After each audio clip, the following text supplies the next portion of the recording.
put the drash in the chat. It's like a practice, and some of the minyanim that I am based in Chicago to just for accessibility purposes to give a copy of the drash. So I figured why not like model some of that pedagogy here because I'm a fan of it. So it's in the chat if you want to follow along or look at it later if that is helpful for you. Okay. Okay. I just kicked my table. I'm gonna start with an experiment in audience participation. So I want everybody to unmute yourselves and hold your hands a few inches apart like this. And when I say the word now, I want you to clap them together as quickly as possible. The sound would work better in person. So if you're just looking at me, maybe go into gallery mode so that you can kind of see different people's boxes. And we'll do it a couple of times. So hands a couple inches apart like this, and ready, now. Beautiful. It was perfect. You did everything right. We're gonna do it one more time. Same thing, stay unmuted, hands a few inches apart. Ready, now. Beautiful, gorgeous. You can mute yourselves. I'll come back to that in 1 minute. Vayikach min haba beyado mincha le'esav achiv. Now he took up from what came to hand a gift for Esav, his brother. She-goats, 200, and he-goats, 20. Ewes, 200, and rams, 20. Nursing camels and their colts, 30. Cows, 40, and bulls, 10. She-asses, 20, and he-asses, 10. That is a gargantuan gift and a very valuable gesture towards reconciliation. And I'll come back to that in a moment too. High school English was a real treasure trove of mind blowers. Mr. Fielicki was a kind, brilliant, aloof Buddhist divorcee, and it was he who first taught me that there is no such thing as now. There is no such thing as now, he said. Now is always happening, and now is always disappearing. You can break time down into smaller and smaller and smaller chunks ad infinitum, but it is that very infinity which renders the immediate present a philosophical falsehood. When you say the word now, by the time you've finished saying the word now, now has come and gone an infinite number of times. Vayiten beyad avadav eder levado. Now he gave these, the gift animals, into the hands of his servants, separating drove by drove. And he said to his servants, go on before me and put a space, revach tasimu, between each drove and drove and drove. The past is identifiable. We know what's behind us. The future is certainly out there. There are things before us. Only now.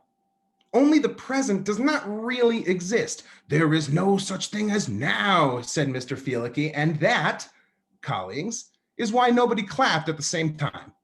Because the present, because now, does not really exist. Yaakov instructs each one of his myriad drove drivers, ki yifgashcha Esav achiv, when you meet Esav, my brother, and he asks you, to whom do you belong? And where are you going? And whose animals are those before you? You will say, I belong to your servant Yaakov. This is a gift sent to my lord Esav, and your servant Yaakov is just behind us. Speaking of high school English, this idea of the non-existence of now is explored by giants of the Western literary canon. Tashma, this too is Parshanut. Your servant Yaakov is right behind us. And most famously, and more or less contemporaneously, Gertrude Stein and James Joyce attempted to create in their writing what scholars call a continuous present. Their project was to write the way people think. in a flowing serial stream of consciousness full of repetitions and redundancies and non sequiturs. Your servant Yaakov himself is right behind us. The impossibility of this project was precisely its point. We, the reader, can identify what just happened. And we know there's more of the same to come. Your servant Yaakov himself is just behind us. But whatever is going on right now is infuriatingly impossible to pin down. Stein, Joyce, and Yaakov Avinu are trying to create a continuous present, to distill non-existence, to bottle up infinity, to trap us or trap Esav in an impossible, discombobulating, suspended realm of now. And your servant Yaakov himself is right behind us. Rashi comments on v'revach tasimu. You will put a space between the droves of animal gifts. He says that one drove goes before the other as far as the eye can see, so that as one gift reaches Esav and your servant Yaakov is right behind us, the next drove appears on the horizon, a continuous loop, a continuous present. Sforno takes it even further. He argues that Yaakov gave specific instructions to his drove drivers not to let on that they knew Esav was coming their way. The phrasing, according to Sforno, is intended specifically to confuse Esav. Oh, Esav, fancy meeting you on the derech. I was actually headed to your place with this gift. Oh, and by the way, your servant Yaakov is right behind me. Then in his commentary on the very next verse, Sforno expresses a confusion that must certainly have been shared by Esav as he tumbles and stumbles over oodles of cattle. Why didn't the very first drove driver simply say, this is the first part of our gargantuan gift and a very valuable gesture towards reconciliation? There's more of the same to come. And at the end of this, at the end of many, many droves of gift cattle, your servant Yaakov is coming to make amends. I understand Sforno's confusion, and I understand Esav's, but Yaakov knew what he was doing. And I know he knew what he was doing because he does it again. Yaakov passed before them and bowed to the ground 7 times until he was near his brother. 7 times, bowing all the way down to the ground. That is a time-consuming, body-consuming, mentally consuming activity for bower and bowee alike. And just like the droves of cattle appearing on the horizon line in a continuous loop, each time anticipating and delaying the main event of Yaakov's arrival, this continuous loop of prostrations suspends time and extends the present moment, seemingly into infinity. Now he's bowing. Now he's getting up. Now he's taking a step closer. Now he's bowing. Now he's getting up.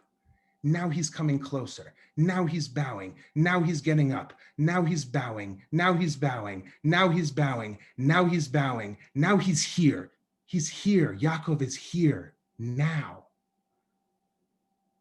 I'd like to suggest that in the binding up of his brother in a continuous present, Yaakov was giving us an equal and opposite interpretation of our clapping experiment from just a few minutes ago.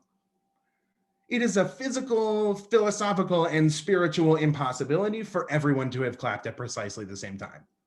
But still, everybody clapped when I said now. Everybody clapped now. So perhaps it's not that now doesn't exist. Perhaps now is all that exists. Now is only always happening. Now is only always disappearing. All we have is now. All we've ever had is now. All we ever will have is now. And Yaakov recognized this. And just like our infinite universe expands outwards into more infinity, Yaakov extends and expands Esav's infinite now. And the results are profound because somewhere in that paradoxically expanded series of nows, Esav forgives his brother. When Esav finally embraces Yaakov, kissing him, and they weep together, Rashi makes the following point.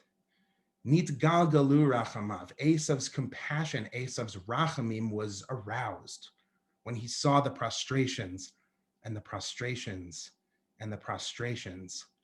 Which prostration, Rashi? Which one? Well, we don't know. And it doesn't matter because the answer is none of them. And the answer is all of them. There were only ever always prostrations. There was some unidentifiable, infinitesimal, indescribable moment, some impossible now where Esav's rachamim was sparked.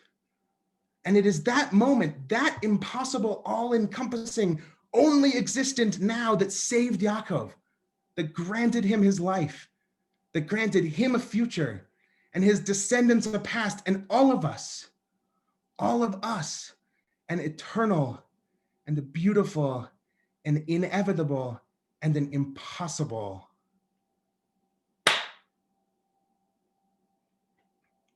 Thanks.